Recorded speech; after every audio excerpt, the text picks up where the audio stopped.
calm precision, the balance of Japanese and English rhythm, the wisdom of emotional literacy, where I have guided you to practice resilience in action. He will guide you to understand the language of emotions themselves so you can name them, navigate them, and never be ruled by them. So breathe once more. Inhale resilience, exhale readiness, and step forward from surviving with strength to understanding with clarity. Strength isn't always loud. Here's the thing about resilience. It's not always about being tough, loud, or unshakable. Sometimes resilience is soft. It's showing up for yourself when no one else is watching. It's sending the text you've been avoiding. It's getting out of bed on the day your body feels heavy. It's choosing water instead of numbing out again. Strength doesn't always roar. Sometimes it whispers.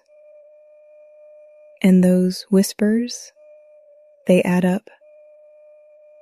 Every small choice to keep going, every quiet step forward, that's resilience at work. You don't need to break records. You just need to keep moving.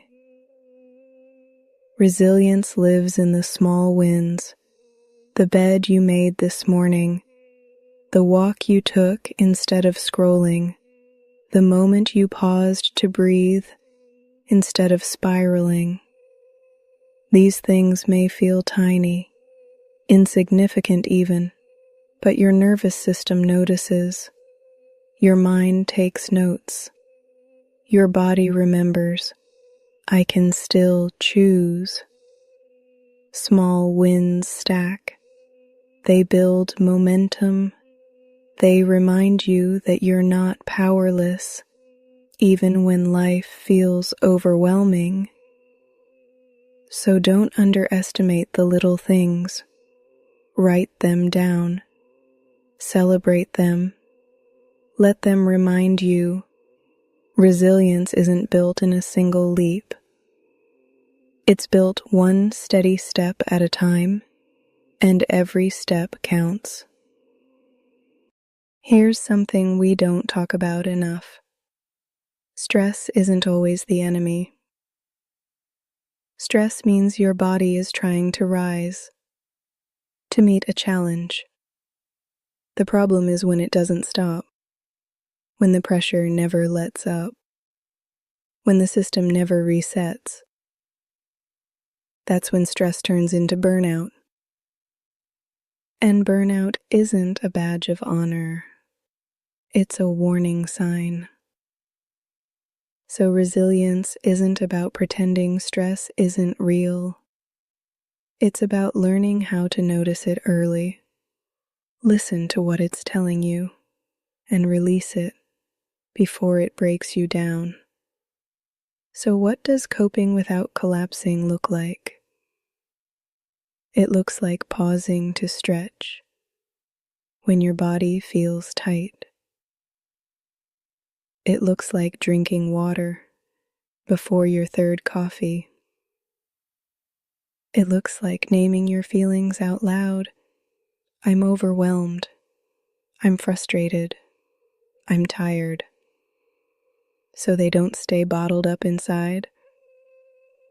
It looks like taking 5 minutes to breathe before you hit send on that email, before you scroll endlessly, before you shut down completely. Coping isn't about doing something huge. It's about building tiny release valves so the pressure doesn't explode. You don't need to master everything today. You just need practices that keep you steady.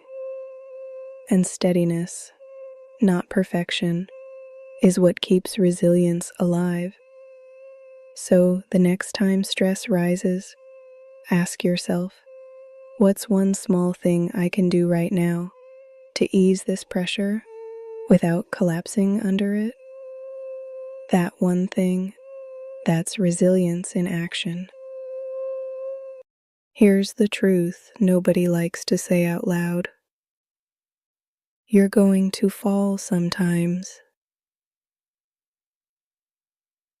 You'll miss the deadline. You'll ghost the text.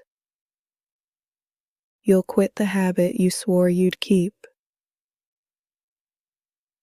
And when that happens, the critic inside gets loud. See, you can't stick to anything. You'll never change.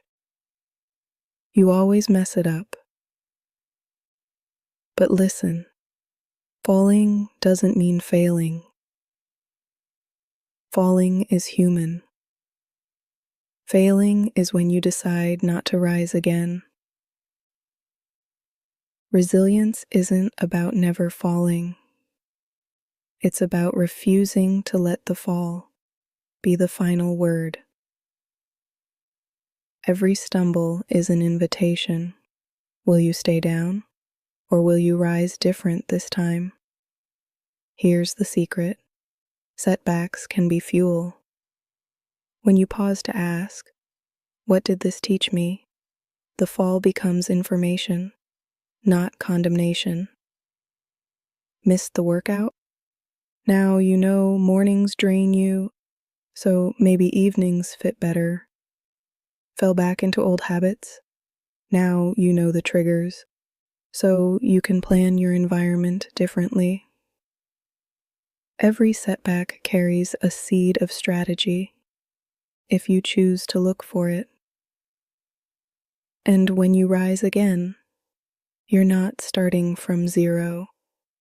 You're rising with more wisdom, more awareness, more fuel. So next time you fall, don't waste your energy in shame. Use it in resilience. Remind yourself, this stumble is not my story's ending. It's part of the climb. And each time you bounce back, you strengthen the muscle of resilience. Not because you were flawless, but because you kept going anyway. Let's be real, your energy isn't infinite. You wake up each morning with a tank that needs protecting, and if you let everyone drink from it, without limits, you'll be empty by noon. That's why boundaries matter. Not because you're selfish, not because you're cold, but because your energy is sacred. Resilience isn't about pushing yourself until you break. It's about knowing what drains you, what fuels you, and choosing wisely. So stop thinking boundaries make you hard to love. Boundaries are what make love sustainable. Because when you protect your energy, you show up more present, more steady, more real. So, what do daily boundaries look like? It might be saying, I can't talk right now, but I'll call you tomorrow. It might be turning your phone on silent after a certain hour. It might be giving yourself permission to say no without explaining yourself 100 times. And listen, boundaries don't have to be perfect or permanent. They can shift as your needs shift. But the key is this. Boundaries keep you from leaking energy into places that don't deserve it. That way, you can pour into the places that truly matter. Try it now. Pick one small boundary you could practice today. Maybe it's not checking emails after dinner. Maybe it's limiting how long you stay in draining conversations. Maybe it's carving out 10 minutes just for you. Notice how your body feels when you picture holding that line. Relief, tension, a little guilt. That's okay. Boundaries take practice, but every time you hold one, you're telling yourself, my energy matters. And that message, that's the foundation of resilience. Here's something most people overlook. Resilience isn't built in the big moments. It's built in the small ones, the daily choices, the little habits that either drain you or refill you. When life feels chaotic, routines give you rhythm. They remind your nervous system, you are safe, you are steady, you have ground beneath you. Without those anchors, everything feels like crisis. Every challenge feels bigger than it is. But with simple routines, your body and mind learn to trust stability. And that trust makes it easier to handle disruption when it comes. So what does this look like? It's not about strict schedules or forcing yourself into rigidity. It's about rhythms that restore you. It might be starting your morning with 5 minutes of silence before checking your phone. It might be setting aside time to stretch, to walk, to breathe, not because it's dramatic, but because it steadies you. It might be ending the day by writing down one good thing that happened, so your brain learns to release stress instead of carrying it into tomorrow. These routines are not luxuries. They are resilience practices. Think of them like charging your phone. You wouldn't expect your battery to last without plugging it in. So why expect your spirit to endure without restoration? Pick one routine to practice this week. Keep it simple. Keep it repeatable. And notice how it shifts your energy. Because resilience doesn't just show up when life gets hard. It's built daily in the quiet choices that restore your strength before the storm comes. Here's something that might surprise you. Anxiety isn't always a sign you're broken. At its core, anxiety is your body's alarm system. It says, pay attention. Something feels uncertain. Something might need care.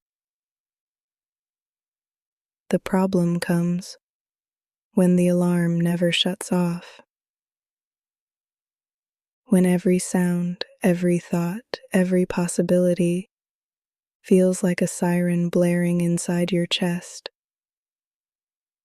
That constant alarm drains your energy, steals your focus, and convinces you you're powerless. But here's the truth. Anxiety is not the enemy. It's a messenger, and resilience grows when you learn to listen to the message without letting the alarm control your whole day. So how do you work with anxiety instead of fighting against it? First, notice it in your body. Where does it land? Your chest? Your stomach? your shoulders. Name it gently. I feel anxious, not I am anxious, because you are more than this feeling. Second, pause for breath. Inhale slow for 4 counts. Hold for 4. Exhale for 6. Do it again until the alarm softens, until your body remembers you are not in danger right now. Third, ask the anxiety, what are you trying to tell me? Maybe it's reminding you to prepare for something ahead. Maybe it's telling you you've stretched too thin. Maybe it's pointing to a place where you need support. When you treat anxiety as awareness, you shift from panic to presence. Because now, instead of drowning in it, you're using it. And that's resilience. Not erasing the alarm, but learning how to respond to it with steadiness and care. So the next time anxiety rises, don't hate it. Don't shame yourself for feeling it. Pause, breathe, listen, and then act from awareness, not from fear. That shift, that's how you turn anxiety into resilience. Here's something nature teaches us. The strongest trees aren't the stiffest ones. The trees that survive storms are the ones that bend with the wind, not the ones that try to resist it. Resilience works the same way. When you're too rigid, when you demand perfection, when you cling to one plan, one path, one identity, life's changes feel like destruction. But when you stay flexible, you can adapt. You can shift your approach without losing yourself. You can move with the storm instead of snapping under its weight. That's not weakness. That's wisdom. So, how do you build flexibility? Start small. If a plan changes, instead of spiraling, practice asking, what's another way forward? If something goes wrong, instead of labeling it failure, ask, what can I learn from this? If a door closes, remind yourself, closed doors redirect me. They don't define me. Flexibility is a mindset shift. It's trading the question, why is this happening to me? For, how can I move with this and grow through it? And just like stretching a muscle, the more you practice, the easier it becomes. Try one flexible act today. Maybe take a different route home. Maybe say yes to something new. Maybe let yourself rest instead of pushing past exhaustion.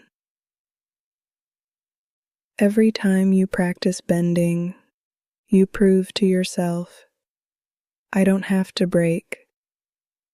That's resilience, not in pretending life won't test you, but in knowing you can adapt, shift, and still stand strong. Most of the weight we carry doesn't live in the present moment. It comes from replaying the past, what you should have done, what you could have said, what you wish had gone different. Or it comes from fearing the future, what might happen, what could go wrong, what you don't feel ready for. Both spirals steal your strength. They drain energy from right now, the only place you can actually act. That's why grounding in the present is such a powerful resilience tool.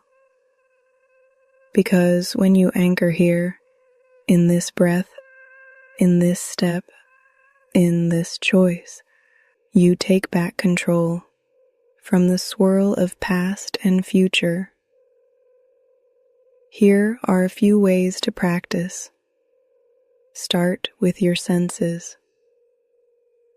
Notice 5 things you can see, 4 things you can touch, 3 things you can hear, 2 things you can smell, 1 thing you can taste. This pulls your body and mind back into the present moment. Or try mindful breathing. Inhale slowly for 4 counts. Hold for 4. Exhale for 6. Do it 3 times. Another practice. Say out loud what's true right now. I'm sitting in this chair. My feet are on the floor. My hands are steady. Simple, yes, but powerful. Because your nervous system relaxes when it knows exactly where you are.